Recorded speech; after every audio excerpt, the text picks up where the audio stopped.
The way we working is not working. And that inclination to be like, well, let me just do more of what's not working. Like we can see it. And I'm like, well, how do you disrupt it? Rest is such a fiercely gentle way to disrupt it. Or just if you're like, I can't get still, because that's real when our nervous systems are hijacked, it's very challenging to be still. Okay, let's just start slowing down. Well, I can't slow down. Come here, let me hold your hand because it's scary to slow down too. I already told y'all I was up in the hospital. That's what it took for me to slow down. And it does not take that for the rest of us, right? It's like I had that dark moment and I'm like, well, who am I to not tell the world and then show another way? So that's not the way we have to come through to rest. But yes, moving at the speed of destruction and then going, let me just do more of that to get out of this hamster wheel. That it won't work. Einstein says you can't solve a problem at the vibrational frequency that created the problem. Welcome to the Mindful Rebel podcast, your refuge for personal growth. We're all on a journey to reconnect and nurture the most authentic parts of ourselves. And in this podcast, we explore how these modern day rebels are using mindfulness to transform themselves and the world around them. Each episode will dive deep into personal interviews with social impact healers, teachers, creatives, and leaders. Through their stories and insights, you'll engage with powerful teachings to spark your mind, prompts to ignite your reflection, and techniques to integrate wisdom into your daily lives. Make sure you like, subscribe, review, and share this podcast while joining us at the intersection of mindfulness and social change that challenges the status quo, awakens our collective wisdom, and creates a world with peace, clarity, and freedom.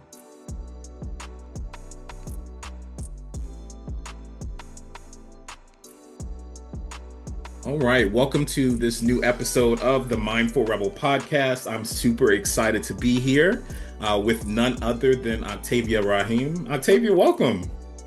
Thank you for having me. I'm so excited to be here. Also, I love the name of your podcast. Thank That's you. all I have to say. Yeah. Thank you. I The appreciate mind, that. the, Yeah, I've been holding on to that name. That name has been, it's been resonating more and more with the work. Thank you for taking some time to be on the podcast. I know it's been a pleasure to be able to work with you and work in connection with you with so many rest practices. And I want to talk a little bit more about your new book, Rest is Sacred, that has just launched. But first, I always like to create some spaciousness to like ground the listeners in who you are, right? And we can talk about, wife, mother, award-winning author, rest coach, teacher of all the restorative practices, and a guest speaker. But talk a little bit, how did you get connected to the work around rest and restorative practices? I always find like that, always call it like a superhero origin story, but how did you get connected to the work around rest? Thank you for that question. And I love that you call it a superhero origin story. So I'm going to back up a little bit and do something I like to do, which is start by stopping, Sean, and invite you, myself, the listener to notice our bodies, to notice where we are, and to feel the force of gravity hugging us and holding us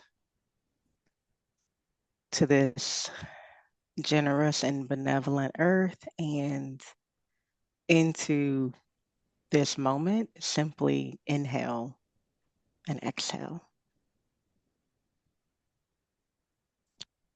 And so, like so many people, um, I was obsessed with doing on the grinding hamster wheel. And my kind of waking day or work day will be from 4:30 a.m. to about midnight when I would just crash into bed. This is circa, I don't know, 2010 to 2012, where I'm working out, got a full-time job as a public school teacher, got a what I would call back then a side hustle. Gotta work out some more, gotta do the most. I'm attending to my relationship, kinda. All these things are happening. I'm doing all the things. And essentially, I land with this condition called rhabdomyolysis, which is something that ultra marathon runners might get. It's still rare. It's rare for anyone to get this, but if someone's going to get it, it's going to be like a high level athlete or someone who really, really uses their body to the max. And I am not that, except I guess I was. So here I was, just a regular woman, regular Black woman living my life like an ultra marathon runner, and I end up with this condition, which essentially is rapid muscular breakdown. And I know that for me, that physical manifestation had been emotionally, mentally, generationally, perhaps ancestrally, a long time in the making. And how I just invited you and the listener to start by stopping, that was antithetical to how I lived back then.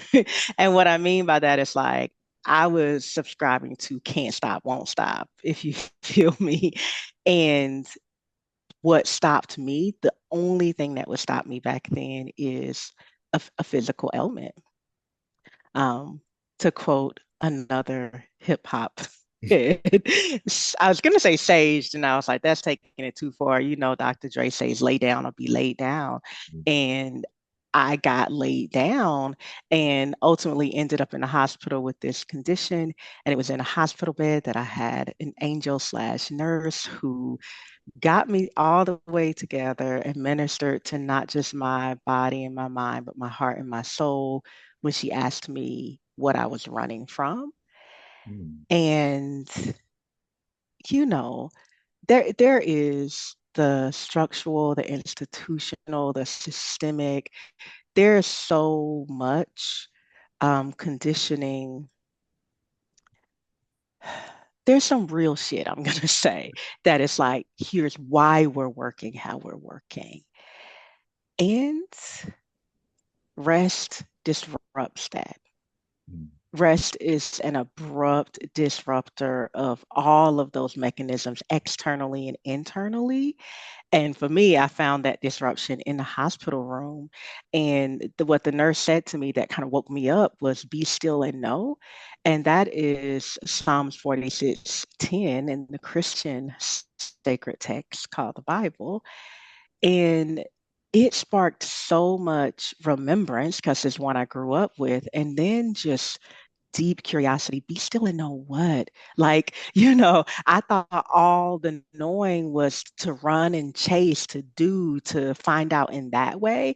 And the words still and knowing being put together in a moment where I can't turn anywhere, I'm just stuck in a hospital bed, had a profound impact on me. And so no, transformation when grace is there can happen in an instance. We've all had that moment where we're like, I laid down and I woke up and it was not the same, right? And so some of that happened, something started working inside of me. And also, I had to start shifting my mindset. I had to start being more reflective and honest with myself about why was I doing the most all the time, right? Could I really not pause and notice my breath? Could I really not go to bed before midnight? You know what I'm saying? Did I really have to use my body in such a way that the only way it could get my attention was to break down? And then I had to be willing to engage in practices that went against the grain of my own conditioning. And those practices were yin, meditation, restorative yoga, yoga nidra, walking slow, actually drinking water, right? To back up and make it really simple. And so I often say that my relationship and devotion to rest was conceived in a hospital bed. And so for me, when I say rest saved my life, it's not a hyperbole. It's not a hyperbole. And then when I offer that to the leaders that I rest alongside and have the honor of serving, that rest will save you, is saving you. It's not a hyperbole.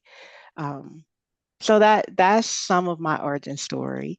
We could take it way back to, well, what taught me to work like that and why.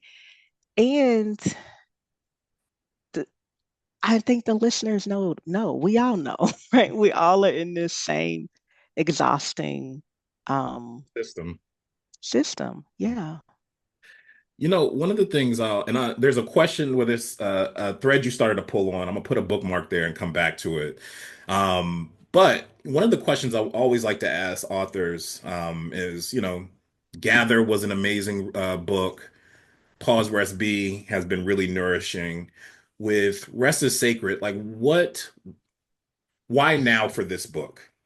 Like what is it about this moment that felt like the devotion, the beauty, the connection to rest is needed now more than ever? Mm. So one way I write is I rest and I write. Real simple, right? Real simple flow that I get into. And I wrote what I heard and I trusted. When you're in the process of writing a book, you don't really ever know like, well, when it's gonna come out, right? Meaning like the time when you're writing it is not the time when it's gonna come out, right? Like with Pause and Recipe, I was writing it in 2020, it came out 2022, right? And I remember every book I have written, I'm like, the time for me to kind of hold and gestate and be with this message is right now. And then I trust that whenever it comes out, it will be right on time. And so Rest is Sacred is poetry and prayers. Poetry is prayer to me. And we're recording this a few days before the US election. Um, Only God knows what's on the other side of this recording and this election, and who doesn't need poetry and prayer right now. And what I mean by that is because I've been thinking about this because for a long time I'd resist the word. People would go like, "You're an activist." Someone told me I was a subversive activist one time, and I was like, "No, I'm not. I'm like a poet, and I teach in yoga or whatever, you know." And then when I was a public school teacher, I was like, "No, I'm not." And I had my own reasons for being like not wanting to be, not like being like, let me think about this categorization a little bit more. Um, and lately I've been thinking about the role of the artist and the poet and the healer and the seer and people that we're kind of a little bit out there seeming and also deeply in here. And the artist and the poet, it's like we're tuning in to this other field of wisdom and at the same time to the word that needs to be spoken as the medicine, I'll say. Hmm. And so, and then that deeply impacts those who take action in a certain way and those who affect policy in a certain way. Um, Words shift belief, ideas, bring people into the heart of imagination, and can really orient us in new ways. And we need that right now.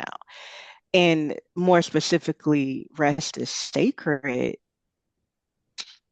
The way we out here rolling and ripping and running is so unsacred. It is so unsacred. And I'm laughing not because I think it's funny. I'm laughing because it's uncomfortable to me the way we're engaging with ourselves, the earth, each other, our relationships. Like we're just engaging in an unsacred way. And my simple call is slow down, Remember, there's a natural pause that occurs between every inhale, exhale, mouth opening, closing. There's always a pause. So befriend the pause and rest for just a moment as a way to remember that you are sacred. That changes how you interact with space and time, yourself and others. And we need something that disrupts I'm thinking about language. One of my friends, she's the earth tender at a place called Earth Seed Interim. Christina, she often talks about moving at the speed of trust.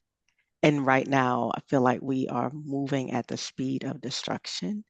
Mhm. And that's how you move when you have forgotten like who you are, whose you are, and that you are sacred. This life is sacred. We are sacred. Um, so the other thing I'll say that I'm going to see if I can articulate this because it's like a newer awareness that just dropped into me. The book Rest is Sacred, and I think art in general, but I'm going to talk about Rest is Sacred, is older than me. I am very grateful to be the messenger to deliver it here. And so I had those two thoughts put together on Tuesday, which was my launch day. I was like, oh, this book is older than me. Okay. And then ultimately I came to, oh, rest is sacred as an ancestor, is ancestral wisdom that returned through me. I'm so glad that I rested and could listen to it and could receive it and then do the devotional, consistent daily practice of resting and writing to bring it forward. Um, I don't know if I answered your question and You it absolutely. kind of went all out there, but essentially, why now is there's some ancestral wisdom in rest in the liminal space in the field that wants to come through. And I said yes to that. And this is what came through. Mm. Thank you for sharing. And I also want to say thank you for naming the idea that like it feels like we're moving, and I feel like you've posted this quote before, but the idea of like us moving at the speed of like destruction, like this idea of like the ways in which we're doing things now aren't working. So we need to try something else. The way we working is not working. And that inclination to be like, well, let me just do more of what's not working. Like we can see it. And I'm like, well, how do you disrupt it? Rest is such a fiercely gentle way to disrupt it. Or just if you're like, I can't get still, because that's real when our nervous systems are hijacked, it's very challenging to be still. Okay, let's just start slowing down. Well, I can't slow down. Come here, let me hold your hand because it's scary to slow down too. I already told y'all I was up in the hospital. That's what it took for me to slow down. And it does not take that for the rest of us, right? It's like I had that dark moment and I'm like, well, who am I to not tell the world and then show another way so that that's not the way we have to come through to rest. But yes, moving at the speed of destruction and then going, let me just do more of that to get out of this hamster wheel. That it won't work. Einstein says you can't solve a problem at the vibrational frequency that created the problem. Do you understand what I'm saying when I say that in relationship to how we work? Like we're just trying to, I'll pause there. Clearly, I'm feeling a little bit like a rest evangelist. Oh, listen, I appreciate the rhythm in which you're sharing, because it's also things are clicking for me too. So, yeah, yeah, thank you for that. One of the things I wanted, I always look at how books are structured. I'm always curious, and I noticed with this book, you have it structured into like three parts, like rest is refuge, reclamation, and revelation. Like, what Mhm. what was the thought process around how you shaped the book in those three parts? Oh, yeah. So, I shaped it. It represents my own journey into the heart of devotion to rest. And initially it was like, oh, if I could just get here to rest, oh, it's a refuge. And I was noticing, I'm like, rest will hold me, rest will rock me, rest just says, come as you are. Like the world is wild out there. Oh, I can take refuge in rest if I will just turn to rest, right? So then I actually start resting and realize, oh, this is refuge. This is a sanctuary. This is a place where my Black body can be safe. Rest. So I start resting. And then I'm doing the Nidra practices, the yoga Nidra practices. I'm practicing restorative yoga. These are my two primary structured rest practices.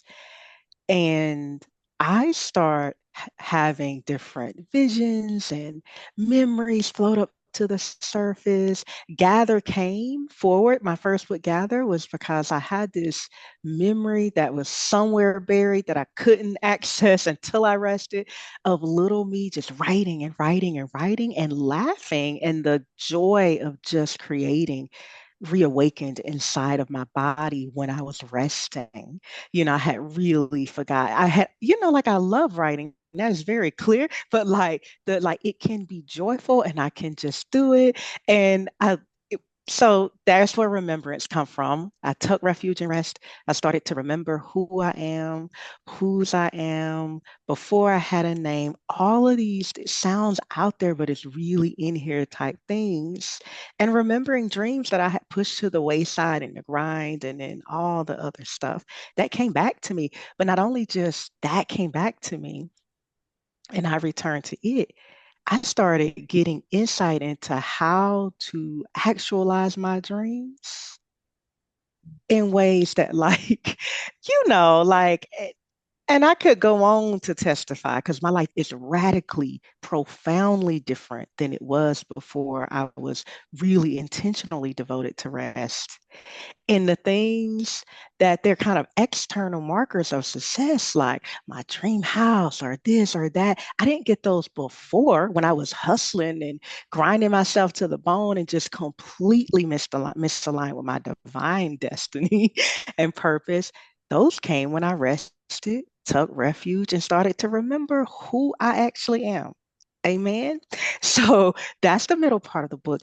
And then that remembrance turns into uh, just revelation, meaning this deeper revealing of not just my purpose, but our collective purpose here, and just vision and possibility in this field of imagination opens. The other thing I like to say is when I rest, I remember the future. And it is already done, meaning like the best of it, the brightest of it. And so the book is organized in a way that I have remembered in the way that rest it's like the scope that rest has been for me. I'll say it that way. Because first it's just like when you're really tired, you're probably not gonna rest and be dreaming. You're just gonna fall asleep, right? Like, and some days I still do that, right? And so, and it's kind of even like we're moving through these koshas, if you're a yogi or a yoga teacher, the refuge in the body. And then we start going into these deeper places. And so that's how I organized the book. And then the way I imagined or hoped and prayed that the reader or listener would experience it is first come here and take refuge.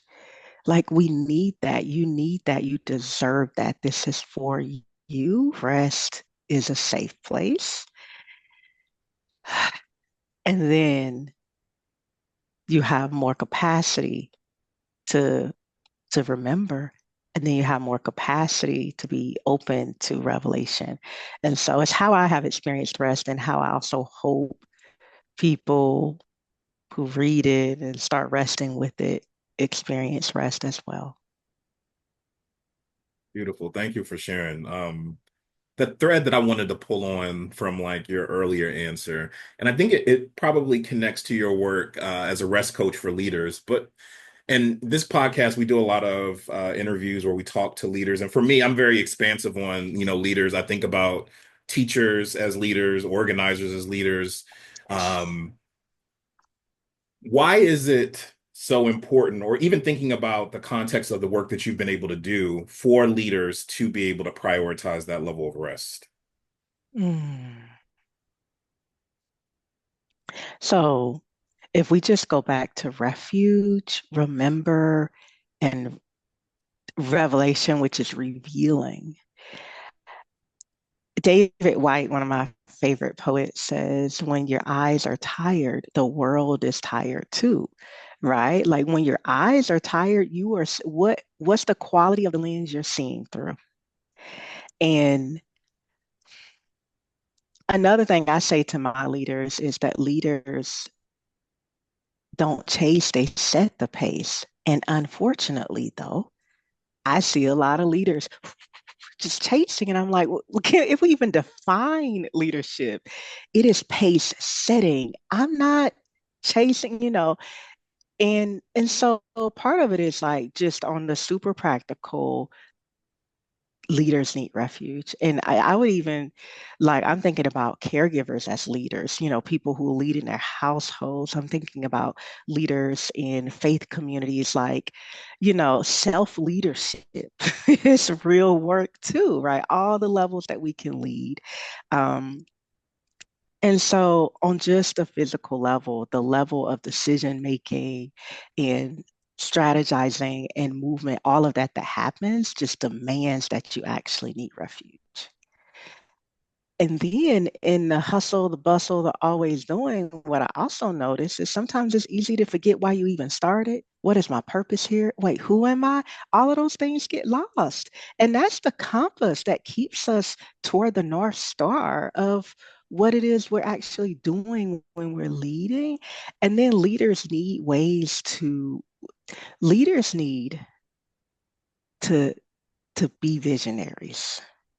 I ain't never met no tired visionary that I want to listen to. And it just, I'm just telling you, like, or it's like, or we're spouting out or regurgitating a tired ass. That's my second swear word. You can edit it out. You're fine. You're totally fine. The sacred and the profane. Here we are. They all Like, coexist. just they all coexist of both ends. And it's like we need some fresh vision. Mhm. Imagination is one of the most underutilized resources by leaders. Not my quote. That comes from, I will tell you so you can get the show notes so we can give credit. And how do you access that? Imagination does not come online when we tired. I'm just trying to make, so leaders need rest. That's the first thing, is that it's just we stop denying that we actually need rest. And it's not a personal flaw. It's not, I'm not strong enough. It's not a weakness. You just need and deserve to be held in rest. That's the first thing. Take refuge from all the work. And then how do we stay connected to our vision? Many people will say, and I'm like, me actually doing does help me stay connected to what it is I'm doing, and reflecting and having space to pull back, to retreat from the doing also helps me have cast a wider set of eyes on what it is I'm doing. And then the greatest way leaders can access fresh vision, you already know this, your meditation teacher, is is through some stillness and some rest. Um, so I hope I answered your question. Um, I guess I will have a question, which is if we could all just imagine what more well-rested leadership looks like. And if we can just, to help us imagine that, think about how we're moving, engaging, acting, talking, being when we're exhausted, tired. Mhm. And then what's the difference when we aren't? Right? That's like, for me, that feels, one of my mentors and teachers and a luminary in my life, Dr. Gail Parker, always says we have been taught to ignore the obvious.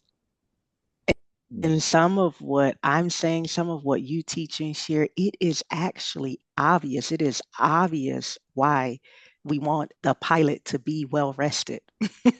It is obvious why we want the person in front of the future of tomorrow, i.e., the children, to be well. Right? Like it is obvious why we need that person to be well. It is obvious why we need the principal to be of sound mind. It is obvious why we need the preacher to be well in their soul. It is obvious. We could go on. It is obvious why the yoga teacher needs to teach a class and take a class for themselves. Like it is obvious why we need that kind of leadership. And then if it isn't obvious, we can look around and see where we are now and be like, well, this is what exhausted leadership got us. Mm.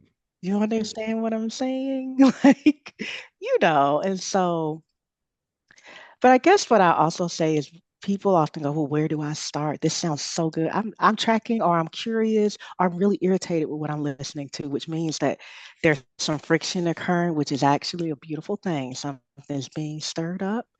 I always say start with slowing down, start with befriending the pause, and then you get to 1, 2, 3 minutes of pausing and resting, and then we can add from there. Mm. Yeah. Octavia, yeah, I just had to write down the quote that you said. It's like, when your eyes are tired, the world is tired. I was like, ooh, that was, That's David White. We know we know that. You know what the world looks like when you're just like you're grumpy or this or that, and then maybe you pause for 3 to 5 minutes and just it's different. And now, you know, the world didn't change, you changed, but what then how you can now impact more change is you're interacting from a different state. I think it connects to the Einstein quote too, but that's just we can't solve the problem from the vibrational frequency that created the problem. I think it's all connected. So, as we start to wrap up, is there what would be like a parting message you want to share with folks as they pick up? See, I done already started marking my copy up. rest is sacred. As folks pick up their copy, what is something that you want folks to sort of sit with and contemplate as they are starting to maybe connect more intentionally with their practice of rest? I'm going to answer that the way I invite people to read the book. It's a little bit of bibliomancy, if you will, to offer up a question, breathe and pause, and then open, rest is sacred, and just accept and receive and start to breathe into whatever message is there. I just did that on behalf of you and me and the listener. I trust that the words I read is the final word. It's from page 16 of Rest is Sacred. You know what it means to hang on by a breath and have everyone look at you and whisper, wow, he's flying. You know what it means to clutch the edge of darkness in broad daylight and have onlookers say, that's such a pretty purse. They carry it well. You know what it means to bear the weight of home, family, the world against your bones and have them swoon. How amazing is her dress? You know it's all too much. You need space to exhale, to be still, to move, to live. That's what I have to offer is you need space to live. I believe that's enough. I, listen, Octavia, thank you so much for creating space to be in conversation. If you check for those folks that are listening, whether you're on YouTube or on any of the podcast platforms, check down in the description or in the show notes. You'll see a link to purchase Rest is Sacred. Also, a link to Octavia's website. And do yourself a favor. I feel like I've been saying this to folks. I'm like, do yourself a favor. Just pick up a copy. Like it's going to change your life. It's going to get some more markings, but I just been sitting here like pulling it into my own personal practice. And I think as always, even when we have conversations, I think I said this to you before, I feel like I always have homework. I have something to think about and process, and the book feels like that too. So, I have one word, and that is to find somebody else and rest with them too. mm, That feels very important to say out loud, that we start to build a beloved community of not just work, also rest. So get the book, read the book, access Sean's practices online or mine, and rest with somebody else. That feels important to say too. Yeah. Octavia, Okay. thank you so much. Thank you, Sean. Hey, Rebels, thank you for joining us on another episode of the Mindful Rebel podcast. Remember, after this listen, ask yourself where wisdom can meet practice and where compassion can meet action. Take a moment today to reflect on what resonated with you in this episode. Now, if you're feeling that rebel spirit, I'd invite you to like and share this episode. Your support helps spread the message of mindfulness, self-inquiry, and self-discovery. And if you're feeling extra generous, and I know you are, leave a rating and a review of the podcast. It helps others find this resource on their own mindfulness journey. May you move into the rest of your day with a greater sense of peace, clarity, and freedom.